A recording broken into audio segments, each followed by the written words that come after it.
So when Ali started taking on some big opponents during the 1965-66 era when he was world heavyweight champion, one of the fighters that everybody wanted to take on was the guy they called the Big Cat, Cleveland Williams. Now, Cleveland Williams, 6'2", 212, out of Griffin, Georgia, very smooth fighter, very aggressive, and extremely talented. Now, the fight was made despite the fact Cleveland Williams was almost killed prior to the fight, and how to overcome massive injuries to be able to fight against Ali. Now, the fight itself was held in the Astrodome in Houston on November 14, 1966. Now, Ali was, some people felt he was best that night. He won it via a technical knockout in the third round. Many experts, like I said, and of all people, Mike Tyson and Bert Randolph Sugar regard Ali's performance in this bout to be again the best of his boxing career.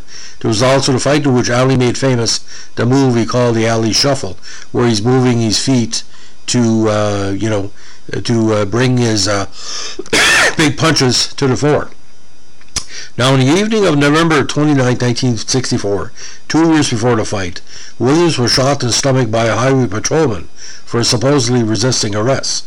The .357 Magnum bullet moved across his intestines and lodged in his right hip, doing immense damage to his colon and right kidney. He underwent 4 operations over the next 7 months, which resulted in eventual removal of his right kidney and a loss of 60 pounds, which he later recovered by doing weightlifting. Williams later said that I died 3 times on that operating table. The bullet left vestigial damage, a partial paralysis of some hip muscles, and a severely weakened right hip joint. Despite this incident, Williams returned to the ring in '66 and won 4 straight fights before taking on Ali.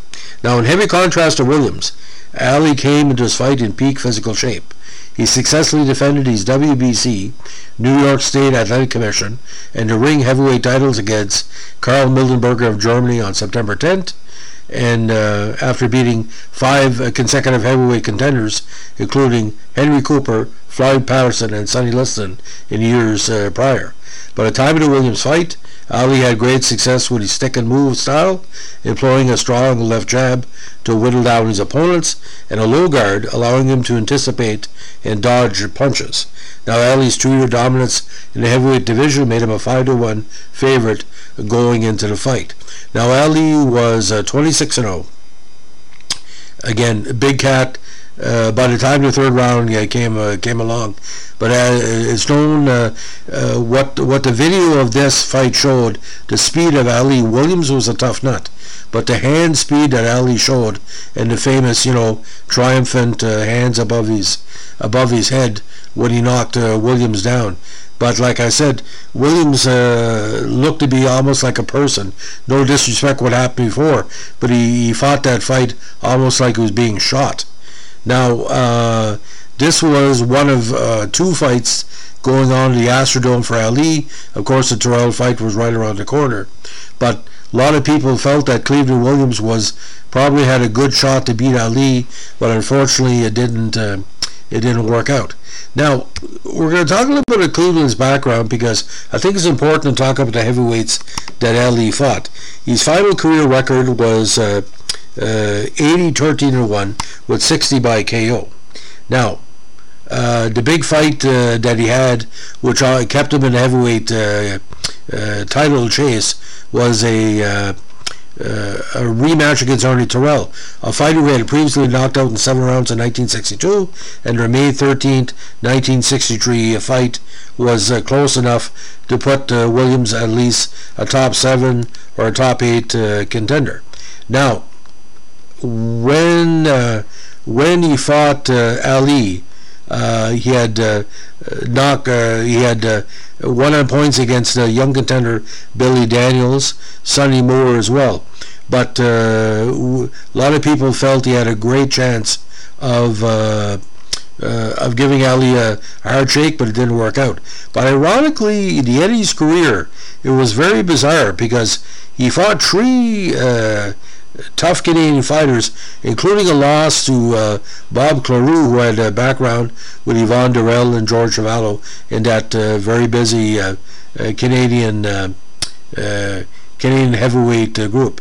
But what really hurt him, he lost 2 big fights against Mac Foster. He was knocked out twice. Lost Al Jones, later on to Al Blue Lewis, and then again, we're talking about the Canadian connection. He lost by unanimous decision to George Chuvalo at the Astrodome, which pretty well was his last chance of a big win. But then again, he also was fortunate enough to take on Terry Daniels and won the Texas heavyweight championships. So he was all over the place regarding title possibilities. Early wins again. He had Alex Mateff, Wayne Bethea, again Alonzo Johnson. That was a big win. Young Jack Johnson, Roger Risher, Sonny Banks too, a very good fighter. And it's too bad. He had a big loss as well. Sonny Liston clocked him within 3 rounds, which ended a long winning streak for him, which was more than a dozen fights. But he never fought too many what he called tomato cans. And considering he started his career in 1951 and fought for 21 years as a top 20 contender and a top 10 contender, Cleveland Williams again was well deserving a chance at Ali. But again, the last 2 years of his career, again, it was rough because he was losing tough fights where he should have won 5-10 years before. So that's the story of the Ali Cleveland Williams fight. If you like what we're doing here, give us a like, comment, and subscribe. And don't forget, requests are always appreciated and always encouraged. Have a good day. Bye.